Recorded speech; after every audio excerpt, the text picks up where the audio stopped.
Good morning, everybody. It's Holly from Besotted Orchids. Thank you so much for joining me today. Look at this beauty. This is a store-bought Phalaenopsis. This was purchased at Bueller's. It's a local grocery store chain it is a small chain that we have. My husband got this for me on my birthday. He had gone to Medina for carpal tunnel surgery 2 years ago, so it was during the COVID lockdown still, and nobody was allowed in the hospital.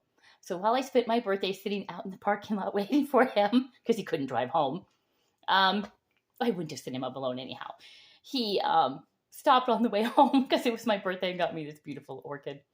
So it was much more prolifically blooming when it was purchased. Oftentimes when you get them into your home and you rebloom them, they're not going to be quite what they are if they were grown in perfect conditions with the greenhouse. So here we go. Look at this zygopedalum. These are a little past their prime, the first spike, but look at these. This did have 2 spikes on it, so we are talking 8 blooms. Look at that. Very, very pretty. I am very pleased with this orchid. It's just such a pretty orchid. And I want to say this is the Zenosha Bluebird. I'm pretty sure. Pretty sure it's the Zenosha Bluebird. So let's just zoom up here and talk about my problem. Here we go. Here's my problem. This is my, oh my goodness, this is my, and that's why it doesn't like me. That's why it's not blooming. I can't even pronounce what it is. This is my Psychopsis Mendenhall. It forms bud after bud after bud, and it blasts every single one. It has also decided, since this one's not going to do anything, it's going to come down here, and it's going to start forming another bud. So I don't know which one's going to beat the other to the finish line of actually producing a bloom, but I did have a lovely, lovely viewer who did suggest I give it more water. And I'm always hesitant to do that because I don't want to rot a bulb, but I did. I did give it an extra watering throughout the week, and it did get further along than the other ones had. So she really may be onto something. I may have to give it a tad more water, but I'm frightened to do that. I don't want to lose my beautiful plant, but it was working. It was helping the bloom along. So thank you very much. Look at that spike. Wow. And it has a new growth forming. It's growing very, very well. There is a new growth right there coming on. I mean, look at that. Look at that. When you see the sun coming through, you can see, boy, it's going to be warm today. Almost, I have to go grocery shopping. I feel like I should change into a shorter sleeve shirt than what I'm wearing. Okay, over here, we have Dendrobium kingianum. It has 4 buds, or 2 more buds coming on and 2 blooms here. And there's another little spike in here somewhere, and 2 new growths are coming on. But my problem with this is when I originally bought it, the first year it bloomed all at one time. Here, it was to bloom more sporadically. But I'll tell you, if I was going to get rid of an orchid because it just wasn't blooming up to, it wasn't doing what I wanted it to do, this would be the one. But it smells amazing. It smells like you put your nose in a pot of honey. It is just amazing. So for that reason, it's really not causing me any trouble being here. It's a very, very, very tight little compact plant. But I don't know. I'm going to have to really work on it to see if I can figure out the trick to getting it to be a big full bloom. That would be really, because you can see in the past, you can see all the areas it has bloomed. I mean, it does bloom. It's just never done what it did the first year that I got it to bloom. And, I haven't changed the growing conditions, so I'm not sure what's up with that. Let's just be honest here. Now, do you see all this plant in the back? I know it's hard. I know I have a big jumble here for you to look at. And in the next week, I will be setting the zygos out on the table for another zygo video so you can see just how enormous they're becoming. But this one here is, I want to say, Cheyenne green gecko. And I believe it's Lanclarcara. It's a very unusual name, but it is in the zygo family. You have the Zenosha. You have all kind of offshoots of the zygopedalum family. 3 beautiful blooms here and 3 beautiful blooms here off of this new growth. Now, back here is another growth forming, and there is a smaller one, if you can see it in there, forming as well. So, we'll be looking at a lot of blooms here throughout the winter. It's going to be absolutely fabulous. And I do have another zygopedalum in there. It's a smaller one. Thankfully, it's a smaller one. It produced six new growths on it this year. So, and they're all the same size. So that means they're all going to bloom roughly the same time. And if each one sets out 2 spikes, you're talking 12 beautiful spikes on that orchid. It's going to be a thing of beauty. And the way it's coming along, what are we talking? We're almost into September, October. Maybe for Thanksgiving, we'll have a big, beautiful one. And speaking of Thanksgiving, I normally have, you can see the pattern on here. It does look a little green gecko-ish. I normally have a, what is it? It is my Twinkle Marguerite is normally in bloom during Thanksgiving. This year, it is really early. I spotted some spikes on it last night when I was watering. So I think it's just running ahead of time. But this one here is a really, good bloomer for me. This is my Pacific Sunrise. Really, pretty. And this was 2 smaller pots that I did put into one pot because I get really tired of a smaller potted orchid falling over. You know, and it's 2 to pick up and 2 to water. So if they're the exact same orchid, I don't have a problem putting them in the same pot. Now this pot did come from Lowe's, and it already has the holes in it. It's an orchid pot, terracotta, unglazed. Very important. If you're going to go terracotta, you don't get a glazed pot. But you can see all of the new growth in there. I mean, when you're talking 2 plants put together, I think there's 5 or 6 new growth spots on there. So I'm very, pleased with this. It's just a pretty orchid. And this, well, one of these, probably the one in the back was my original one. It was one of the first ones I ever purchased, and it came from Ritter Orchids, I believe down in Florida. The very first batch I ever bought of orchids through the mail, or any type of orchid other than these store-bought ones, they were seedlings I bought from them. So I'm really pleased with this. And I have to tell you, there's another one that, oh my gosh, I have waited forever for it to rebloom. It's beautiful. It almost looks like a stained glass.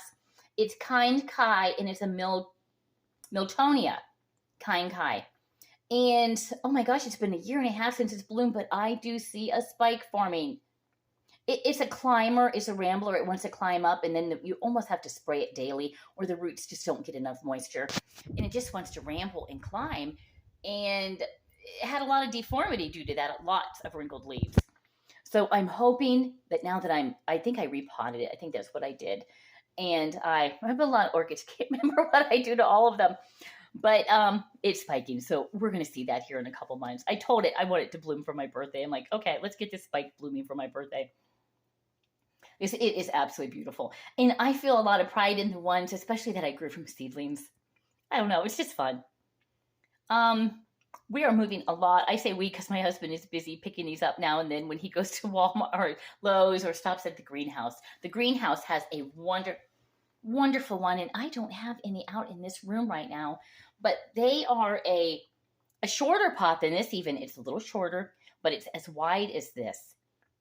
So, because a lot of orchids don't go deep, and then you're going to have too much moisture for them. And then we drill holes in those. But I often don't get back to that town where they have that greenhouse anymore. So unless I make a special trip over there, and if I do that, I'm going to buy a lot of pots. I'm not going to drive 20 miles to get one pot. So sometimes he just stop on the way home from work. But yeah, here's kind of what we have going on here. And as I said, I think I said it, we have so many spikes coming on in the other room. Here, look at this. Paphiopedalum. Getting ready to open any day. And back here is a, I believe it's a pink profusion. I want to say prolific.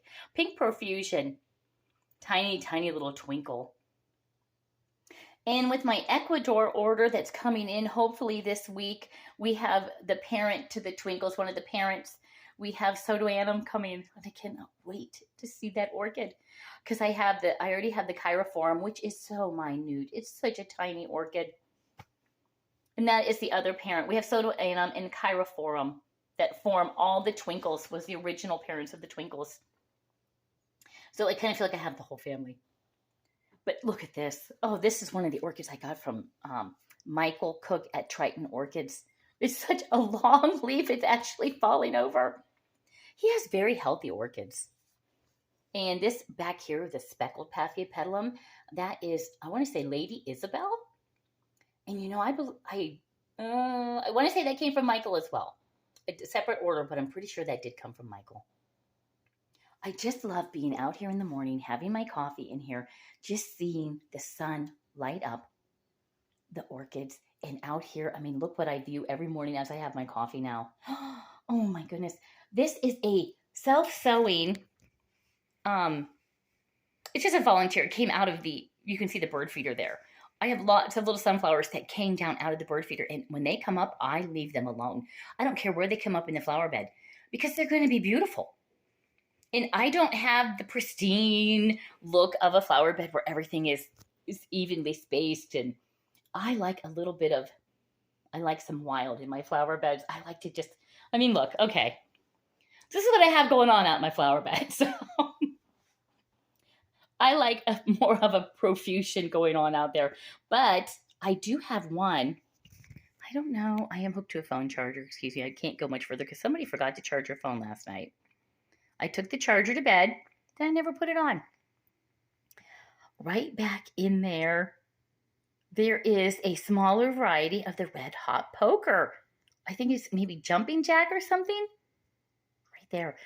Oh my gosh. I found that when I was at Kingwood Botanical Gardens. And I just had to have that. I think Garden Answers, a YouTube channel, I believe she showed it on her channel. And then like the very next week, it caught my eye at the Kingwood Center. So that did come home with me. And oh my gosh, I wouldn't mind going out and grabbing one or two more of them. Not for in here. This is pretty full. I have to know when enough is enough. But lots of these things that fall out of the bird feeder, I just leave them. I have so many sunflowers growing along the crack between the sidewalk and the trough where I grow my herbs.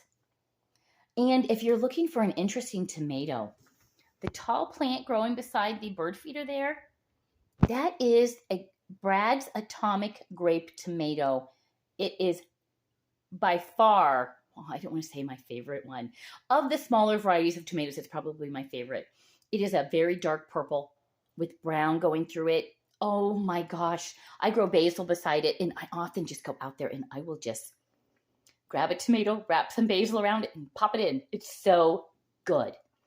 So I recommend anybody growing the Brad's grape. I'm probably going to save some seeds for that. I'm going to try to save all the seeds I can this year. This garden that I put out here this year, and it's a large garden, almost every single thing came from seeds that my friend saved and gave me. So I didn't have to pay for any of my beans, potatoes, corn, anything that even my zinnias. I have a 50-foot row of zinnias. She gave me seeds for everything. She is just amazing. So I decided if Bonnie can save seeds, I can save some seeds. So I'm going to be saving lots of sunflowers because I don't know if you can see down there. That's our meadow. There's a meadow down there with a beautiful path going down through it. And I am moving Liatris, the big, tall, purple spiking. I have purple and white. I've been talking to the naturalist that I go on the hikes with our group. And he said that would be amazing down through there. And it's such a prolific spreader that I do have lots of it in my flower beds. So I am wandering around down there late in the evening and popping them in here and there. So I'm hoping maybe next year to I feel like I'm pointing my finger at you. I am hoping next year to have a lot of maybe this sunflower, maybe at least along the trail, maybe not in the meadow. And I'm hoping also around this first tree you see here past the sunflowers that is completely surrounded by milkweed. And we do have the monarch caterpillars. I'm very excited to see the monarchs. So any tree you see on our property, we have planted. We came here, there was 0 trees. Nothing. No trees at all, except we have a tree line that borders the property. Other than that, we had 4 acres of 0 trees. So I am always so happy to see the trees and the leaves rustling in the wind. Because when you move from a property that has trees and you come out here, you miss it. You don't hear the sound. You don't hear anything. You don't see the wind moving. So there we have a little sparrow coming to eat. Sadly, we're out of sunflower seeds at the moment. I have to go to the grocery store today. So we'll hit the farm store also. But yeah, here is a nice, beautiful little orchid. There's a few in bloom, not as many as there typically would be sitting here. But like I said, we have, oh my gosh, probably 10 more in the other room that are budding. And we also have to keep in mind our friends over in Hawaii, where, let's face it, a lot of these beautiful orchids have come from. So we need to keep them in our thoughts and prayers. Because, I mean, look at this. What a beautiful people, and they provide such beautiful things for us to look at here. So I want to thank you all for watching today. I hope you all have a great day. Please take care. And above all, enjoy those orchids.